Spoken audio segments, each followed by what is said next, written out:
So Pixar might be back. The Lanterns trailer is getting some fans really confused, and early reactions to Project Hail Mary are looking great. Along with that, we have casting information for the new Tangled live-action remake. One Piece Season 2 just came out. Invincible Season 4 is right around the corner, and we may be getting our first look at Spider-Man Brand New Day sooner than we expected. So let's break down everything that's happened since last week, and also stick around for the end because there's something in the Green Lanterns trailer that doesn't really make sense. So for Project Hail Mary, although it hasn't released just yet, there's been a handful of early screenings, and the reception is great. As of right now, it is currently sitting around 96% on Rotten Tomatoes. Everyone on the internet who has had the opportunity to watch this movie seems to be raving about it, and even people who are a little bit skeptical on the movie are giving it like an 8 out of 10.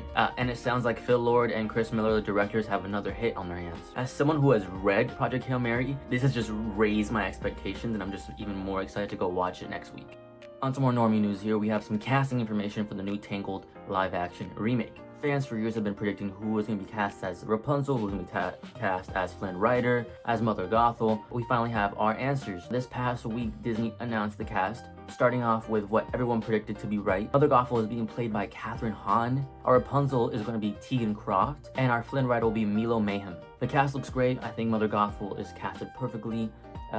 We shall see how this movie turns out. Now moving on to Lanterns, coming out of the DCU and James Gunn. And with this first trailer, there's a lot to unpack here. When the show got announced, we were told it would have a similar tone to like a True Detective, very gritty, very down-to-earth, very serious. Now visually, the show looks great from what we see in these trailers. I like the detective style they're going for here with Hal Jordan and Jon Stewart, but I do have a slight concern here. The vibe I'm getting from the show so far is like one of those shows where you do not see the character in its costume using its powers until the final episode. There is also a weird line in the trailer where Hal Jordan says that he is the only human Green Lantern, which is odd because this is taking place in the same universe as Superman and Peacemaker, where we have seen Guy Gardner Green Lantern, human, in action. Have you ever talked with the other Lanterns? I'm the only human, they're aliens. One of them's a fucking squirrel.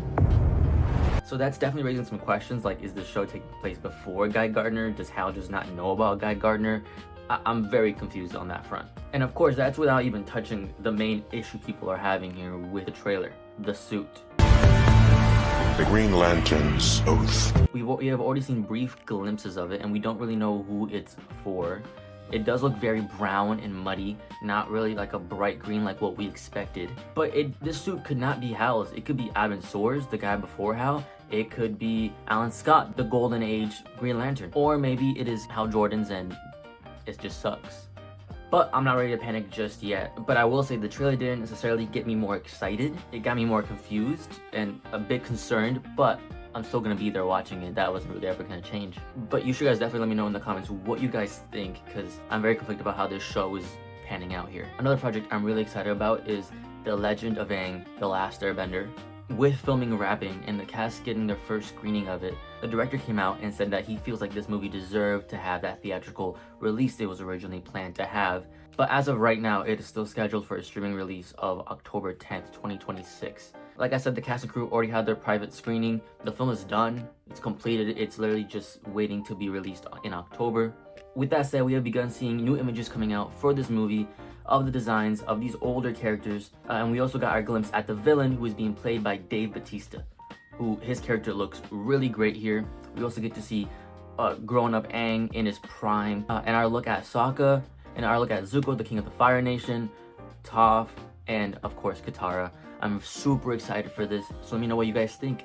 Now let's talk about Pixar, because they had a great week. Following the strong box office and strong reception of their new movie Hoppers, Pixar has taken this time to announce several new projects. First off, we got the announcement of Incredibles 3 now being officially in development with a release of 2028, and it is bringing back Pixar's Elemental director, Peter Sohn. The next announcement we got was for Coco 2, which is set to be releasing in 2029, with its original directors Lee and Adrian returning. Pixar has also announced that it has begun development in its third movie in the Monsters Inc. universe, with no release date yet. On top of these sequels, Pixar has also announced 2 new original movies. One is called Ono Ghost Market, and it is about supernatural markets where the living and dead interact. And the other is an untitled project, but it is known to be a musical and is being directed by the director of Turning Red. If you combine all of that with Toy Story 5, which has had a great reception on its new trailer, along with Hoppers great reception, having the best box office opening since 2017's Coco. It really does feel like Pixar may be out of their slump and back in full action. But you guys tell me,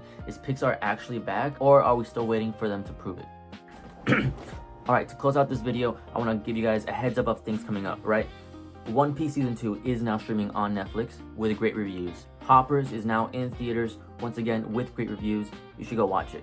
On March 18th, we have Invincible Season 4. The first couple episodes will be releasing then. March 20th, we have the release of Project Hail Mary, which is being talked about like it's the best thing since sliced bread. So watch out for that. And then on March 24th, we have Season 2 of Daredevil Born Again. Daredevil, Matt Murdock, returns alongside with Jessica Jones to take on the Kingpin. The current speculation is that Spider-Man Brand New Days trailer will be tagged along with Project Hail Mary on March 20th and will be exclusive to theaters.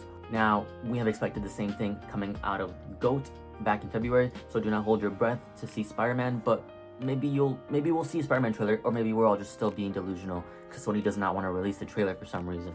You'll probably see a few shorts of me covering these topics over the next couple of weeks. If you enjoyed the video, please like and subscribe, share it, and let me know what your thoughts are in the comments. I will be down there. I will see you guys in the next one. Peace.